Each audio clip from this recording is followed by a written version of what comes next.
No suelo hablar de esto. De hecho, por mucho tiempo me convencí a mí misma de que fue producto del cansancio o de la edad. Pero sé lo que vi, sé que no estaba dormida. Y hoy, después de 3 décadas, necesito contar por fin quién me observaba desde la oscuridad. Mi nombre es Daniela. Soy del norte de Venezuela y lo que voy a contarles ocurrió hace tantos años que a veces me pregunto si de verdad pasó o si mi memoria lo guarda así para poder entenderlo. Ya van a cumplirse 3 décadas desde aquella madrugada.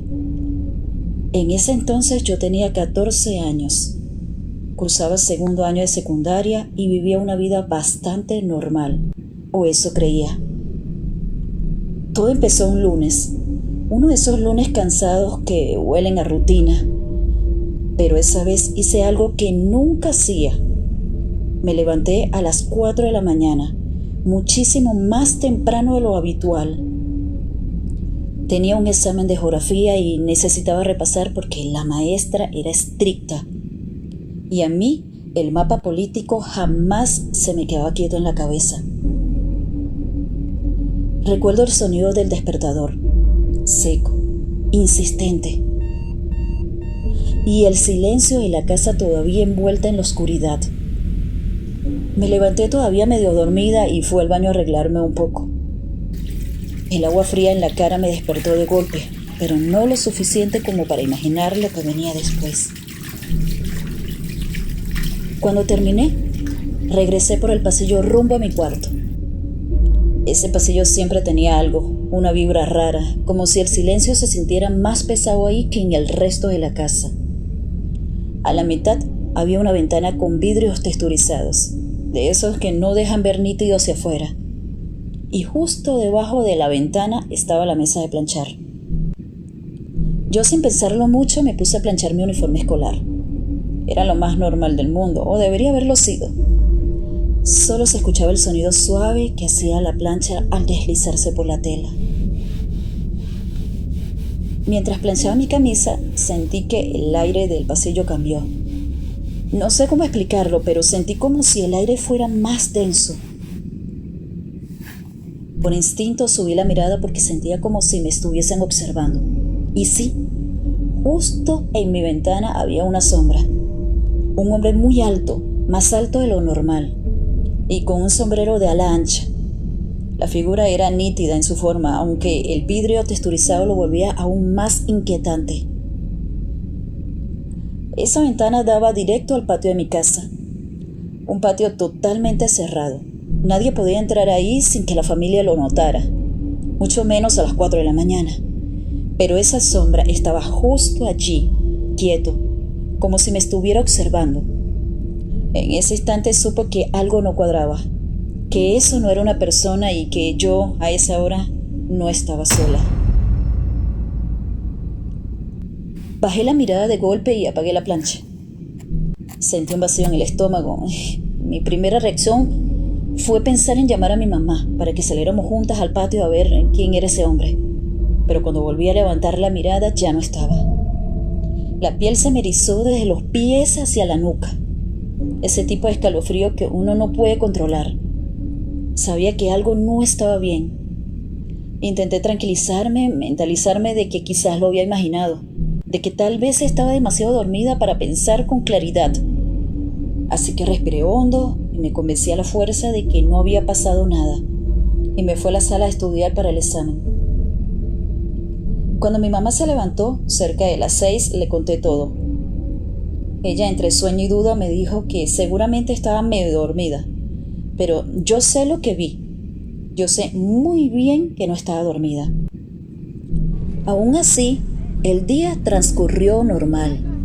El martes también, y para mitad de semana juraría que el recuerdo ya estaba guardado en algún rincón, casi olvidado, como si mi mente lo hubiera empujado lejos para no pensar más en eso.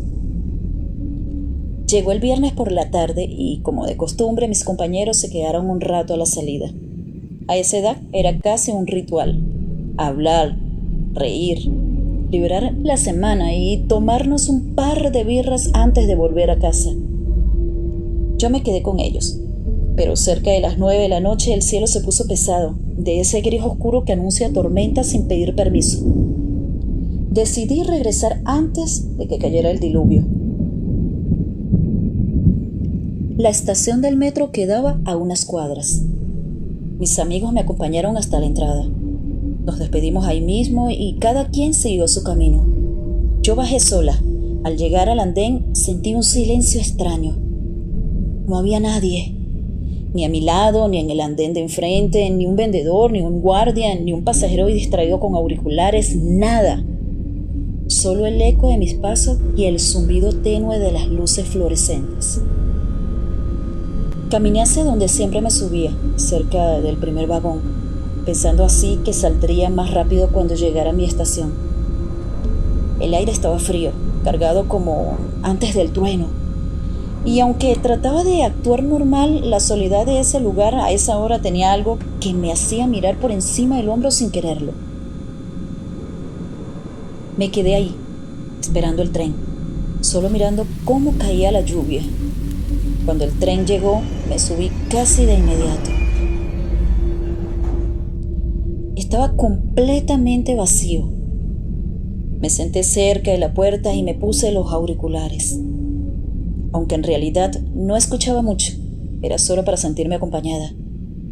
El viaje era corto, una sola estación, pero el tramo entre ambas era largo y oscuro. A mitad del recorrido algo me hizo levantar la mirada, un impulso, una sensación que no puedo explicar. Miré hacia el otro vagón y en ese mismo segundo un escalofrío me cruzó la columna como un latigazo. Él estaba ahí, el mismo hombre, la misma figura imposible de olvidar, alto, el cuerpo completamente vestido de negro y ese sombrero que le ocultaba el rostro en una sombra espesa,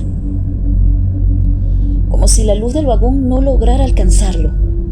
Estaba parado frente a una de las puertas, inmóvil, como si me estuviera esperando. Mi corazón empezó a latir rápido, muy fuerte, tanto que sentí el pulso en las sienes. Me inquieté muchísimo. Pensé, casi sin reaccionar, que cuando llegara a la estación tenía que caminar rápido sin mirar atrás, salir de ahí lo más pronto posible. Algo dentro de mí sabía que no era una coincidencia, que ese hombre no podía estar ahí, y aún así estaba. Cuando el tren por fin se detuvo y las puertas se abrieron, salí casi corriendo, sin atreverme a mirar atrás. Crucé la estación a toda velocidad. Afuera, la lluvia ya había empezado a caer con más fuerza. No lo pensé, me lancé a caminar bajo el aguacero rumbo a mi casa. La entrada del barrio quedaba a una cuadra. Miré hacia atrás por inercia y no vi a nadie.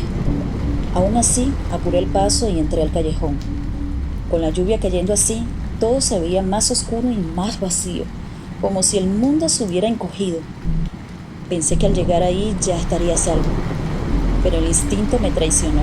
Volví a mirar y sí, ahí estaba de nuevo. Ese mismo hombre, la silueta alta, el traje negro, el sombrero que le devoraba el rostro, allí parado bajo la lluvia como si ni siquiera se mojara. El escalofrío no fue un simple susto, fue un golpe que me dejó sin aliento. Metí la mano en la mochila buscando mis llaves con desesperación. Cuando las encontré, eché a correr. Subí las escaleras casi a los tropiezos. Abrí la puerta como pude y entré sin atreverme a mirar atrás. Al cerrar, me quedé ahí, apoyada en la pared, tratando de respirar. Mi cuerpo no respondía, el miedo me tenía completamente paralizada. Mi mamá salió asustada y lo primero que me preguntó fue si alguien me venía persiguiendo. Yo no pude responder, ni una palabra. Entre el cansancio, la lluvia y el terror, mi voz simplemente no salía. Desde ese día, nunca volví a pararme frente a esa ventana en la madrugada y nunca más regresé tarde sola. Jamás volví a verlo. Jamás supe qué era o quién era. Solo sé que me siguió y que esperó el momento exacto para mostrarse. Hoy, después de casi 3 décadas, por fin me atrevo a contar esta historia.